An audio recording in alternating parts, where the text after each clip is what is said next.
ప్రీతమ నాయకుడు ముఖ్యమంత్రి జగన్మోహన్ రెడ్డి గారు 27వ తేదీ నుంచి బస్ యాత్ర ప్రారంభిస్తూ ఉన్నారు. అందులో భాగంగా 3వ తేదీ 4వ తేదీ ఉమ్మడి చిత్తూరు జిల్లాలో అంటే చిత్తూరు తిరుపతి జిల్లాల్లో పర్యటిస్తారు. వారి బస్ యాత్ర కొనసాగి సాయంత్రం 4 గంటలకు ఒక పార్టీ కేడర్తో సమావేశం ఉంటుంది. అది 3వ తేదీ సాయంత్రం 4 గంటలకు పూతలపట్టిలో కానీ చిత్తూరులో కానీ వారు నిర్ణయించిన పిదప ఆ స్థలాన్ని కూడా చెప్పడం జరుగుతుంది. ఆ 2 నియోజకవర్గాల్లో ఏదో చోట ఈ సమావేశం జరుగుతుంది.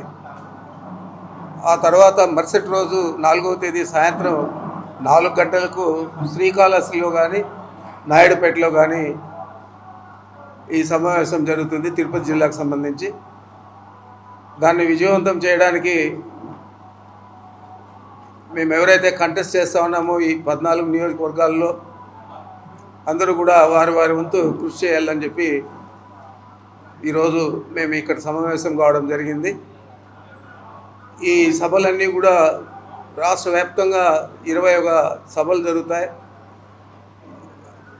ఏంటంటే గతంలో 4 జిల్లాలలో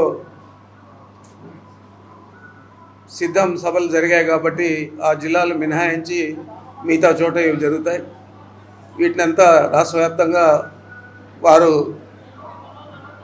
రూట్ మ్యాప్ తయారు చేసి అందరికీ కూడా ఇవ్వడం జరిగింది. దాని ప్రకారం ఈ సమావేశాన్ని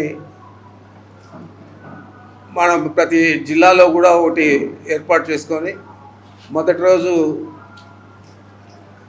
ఇడుపులపాయలో దివంగత శ్రీ రాజశేఖర రెడ్డి గారికి నివాళులు అర్పించి అక్కడి నుంచి బస్ యాత్ర మొదలై సాయంత్రం 4 గంటలకు ప్రొద్దుటూరులో సభ జరుగుతుంది. ఆ తర్వాత మరుసటి రోజు 28వ తేదీ నంద్యాలలోను, 29 ఎమ్మిగనూరులోను, 31 హాలిడే ఉంటుంది. 1వ తేదీ సాయంత్రం కదిరిలో ఇఫ్తార్ విందు ఉండొచ్చు. ఆ తర్వాత పీలేరులో 2వ తేదీ సభ ఉంటుంది. 3-4 తేదీల్లో చిత్తూరు తిరుపతి జిల్లాల్లో ఉంటుంది. ఈ మొత్తం కూడా రాయలసీమ జిల్లాలన్నీ కూడా 4వ తేదీతో వారి సభలన్నీ కూడా వారి బస్సు యాత్ర కూడా ముగించి వారు నెల్లూరు జిల్లాకు వెళ్తారు. మరి ఇది ప్రతిష్టాత్మకంగా తీసుకొని మన రాయలసీమ ప్రాంతంలో బాగా అన్నీ కూడా సక్సెస్ కావాలని చెప్పి మా శాసనసభ్యులందరూ కూడా కృషి చేస్తూ ఉన్నారు. అంటే కంటెస్టింగ్ క్యాండిడేట్లు అందరూ కూడా కృషి చేస్తూ ఉన్నారు. దాని కోసమే ఈరోజు మేమందరూ కూడా ఇక్కడ సమావేశమయ్యాం. ఇది తప్పకుండా ఇది విజయవంతం కావాలని చెప్పి అందరినీ కూడా కోరడం జరిగింది. ఆ మేరకు అందరూ కూడా కష్టపడి పనిచేసేది కాకుండా విజయవంతం చేస్తారని చెప్పి భావిస్తూ ఉన్నాను.